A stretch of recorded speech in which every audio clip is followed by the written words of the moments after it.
Hey, howdy, hello, and welcome to the show. Welcome back to another episode of the Steam Redlight series, the series where we look at Steam's most lowly and controversially rated games to see if they're really as bad as the internet says they are. I'm your host for the day, Smirk. Today's game is called Under Domain. It was released on October 22nd of 2020 and is regularly priced as a $6 game. It was developed and published by PlayLearn, who has no other games released under this company's name. The game currently has 24 reviews in total, with roughly 66% of them being positive. The game has a subtitle of Alien Invasion Simulator, and that's exactly what you could expect. The game places you in the role of a reptilian alien strategist who has been sent back to the year 1900 to defeat the humans before they eventually tackle the final frontier of space and mercilessly destroy you and your people. This is a turn-based resource management game where you'll build through tech trees and develop your forces. In order to accomplish this, you'll discreetly harvest resources and influence humanity with covert agents, mind control, abduction, and even murder to try and slow their development so that you can achieve your ultimate goal of conducting a successful invasion. This game can be quick to end, as you're limited to 12 turns in total, in which each turn takes place over a decade. Within each of those turns, each action you take, such as sending viruses, repairing a source of energy, or building ships for your fleet, will take one of your 10 moves per turn. Throughout these turns, key historical events take place that will either help or hinder your goal. You'll be given the opportunity to respond to these events directly, which will influence some aspect of your gameplay. After a specific turn, you'll be given an opportunity to start your invasion early. It's up to you to decide when to begin the battle that'll determine the fate of your species' existence. Certain measurements, such as the expected war power of both your reptilian fleet and human forces, will help you in making the decision to pursue the final battle. This game doesn't exactly have a spoilerable story. You're either going to win or lose. There's no in-between and no interesting story developments, but if for some reason you want to preserve your knowledge about the game, just move to the rating, which can be found at the timestamp that's been on the screen for the last few moments. Now that we've covered the foundation, let's cover the stuff that I did like about Under Domain.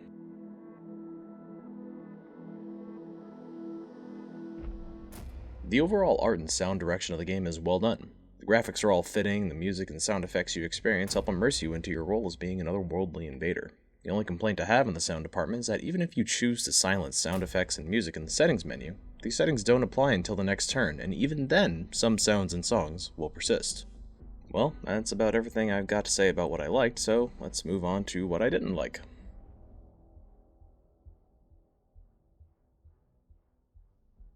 I traditionally like to talk about things that weren't that much of a bother and then move into my least favorite parts of the game, so to start it off, I just want to talk about my experience with the UI. The UI takes a while to understand what it's trying to convey. There are some symbols that aren't directly explained or mentioned so casually you'd forget them when you run into them. The game also seemingly makes no effort to tell you how many resources you collect each turn.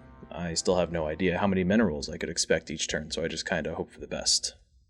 There's also this weird inconsistency on the UI. For most actions, you have to hold your click down to confirm you want to perform that action, but when it comes to critical events, you just have to click. This led to me performing an action I didn't mean to do on my first critical event. Now, I didn't make this mistake in the future, but it was a pretty shitty first-time experience as it drained almost all of my energy, and I had to give up the rest of my moves since everything requires at least a little bit of energy to perform. My understanding of the UI did get better, and actually in the middle of editing this video, I decided to stop and go do a fourth playthrough to get more information. I found that I understood the UI more, but I took very little joy in the fourth playthrough, mostly because of the gameplay. Having to play a game multiple times to understand something that's meant to be informative and intuitive isn't a good overall experience, and is likely to stop someone from replaying the game. Now, to move on to my least favorite part of the game, the gameplay itself. The entire game leads you up to this invasion, and everything introduced within the game is just a tool to help assist you in that goal. There's no alternative win conditions, so there's only one way to close the game out. This means that everything else you do is meant to just either further your war power or decrease the enemies. There's no advantage that I can tell from abducting, murdering, or mind controlling people in different fields, but at least you can kind of make some sort of short-term impact with alien agents. The critical events that take place in the game happen at the same time every time. They also resolve the same way every time. This means the game itself has very little to no randomization. The only thing I think that's based on chance is whether a stealth check fails or not during an operation. If your stealth check fails, the humans just get a little 1% added onto their war power. The absence of randomization means that this game can have the most optimized run discovered, then executed, which degrades this game into whatever you'd consider a walking simulator for a turn-based strategy game.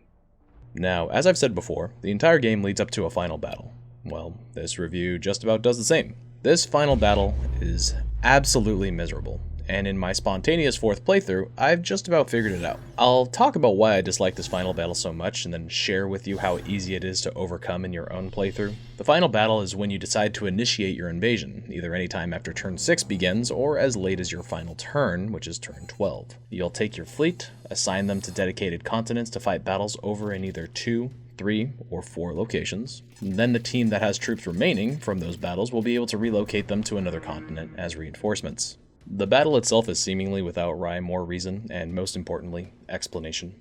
Each side has a unit that takes turns shooting at one of your other units, one after the other. If units take enough damage, multiple can be destroyed in one shot. If you win at least half of the battles on that continent, you've, well, air quotes here, conquered that continent, whether or not you actually defeated all the troops. If you conquer enough continents, you actually win the game. I don't know what's the least amount of continents you have to defeat, but I know that you at least don't have to win them all. Real quick before we go on, I'm about to show the endgame CG, so for some reason you avoided my previous warning and don't want to see the endgame art. That's because that's all you're going to see is art. Stop the video now and go to the timestamp on the screen. Getting this victory screen after losing like almost half of the battles on the map feels like I'm getting a participation trophy. Now, if you haven't noticed, you don't actually control how your troops attack. You only control what continent they're deployed to, what battle they fight first and thereafter, and if you have survivors, what continent they will reinforce. Because of the lack of control, units can attack enemy units they have no proficiency against, which means that their attack will be ineffective. This leads you into watching an incredibly long battle that you have almost no hand or control in, and to make matters worse, if you tab out of the game, whether or not you have an alternative monitor, the game will stop running, so you're forced to watch this battle unfold before your very eyes. If you can't tell why I dislike this battle system yet, then maybe you'll change your mind after hearing about how easy it and the overall game is to beat. If this is something you're not interested in, head over to the verdict section, which is at the timestamp that's on your screen right now. If you're hearing this means you're enlisting in my Reptilian army as a student of a Master Tactician, so welcome. So when you get started, max out your resource production as early as possible. You won't be repairing them because it wastes a turn and turns are already incredibly limited. Your goal is to get to the first checkpoint of power for aliens, which is 15% war power.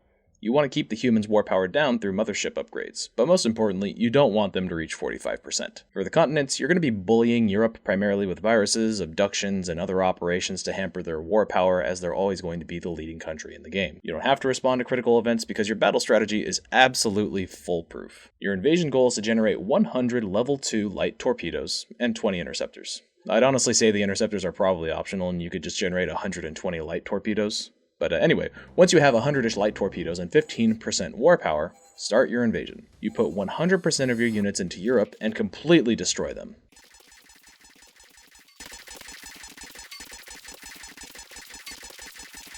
When it comes time to move your units to another continent, wait before doing that, go down to North America, fight 2 empty battles with no units so that you lose, preferably the more populated ones to save your units' firepower, then move them and fight the rest of the remaining battles. The goal is to win at least half of the battles on the continent so that you conquer each continent. Remember, conquer is in some big-ass air quotes. Then, just keep doing this down the line of continents. You cannot lose. It's just about impossible if you follow this all the way down, and eventually, once you conquer the very, very last continent, you'll win. But there's no achievements, so is there even really a point? And that's how our reptilian overlords dominated the human race, according to PlayLearn. Before we move on, I saw a lot of complaints talking about the unskippable animations, but that's such a chip off the block versus how bad the gameplay holds this game back. I'd absolutely go through those unnecessary cutscenes if the gameplay was nowhere near how unfun it panned out to be. Okay, I've covered enough to where I think we can give this game a verdict.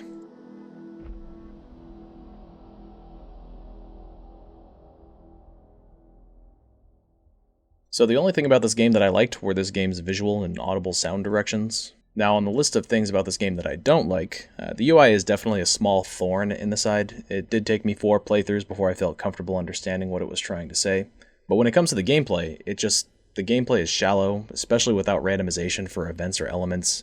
Every gameplay mechanic is just an accessory that leads up to this very underwhelming final battle. With all things considered, I absolutely do not recommend Underdomain for play. It's unfortunate because I started this game really liking it, but the more I played it, the more I realized how deeply flawed it was. There's a chance that this game could be repaired, but I almost feel like it's beyond repairing. I would absolutely love to be wrong, though.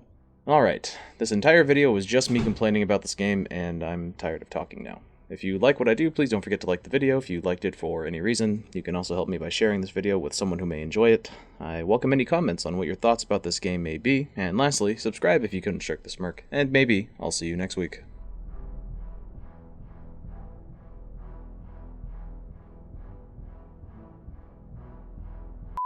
Lord Mipes and dollar settlement, consectadur dipasinalit, said duiasmad temper incident of laborat dollar mamaliqua.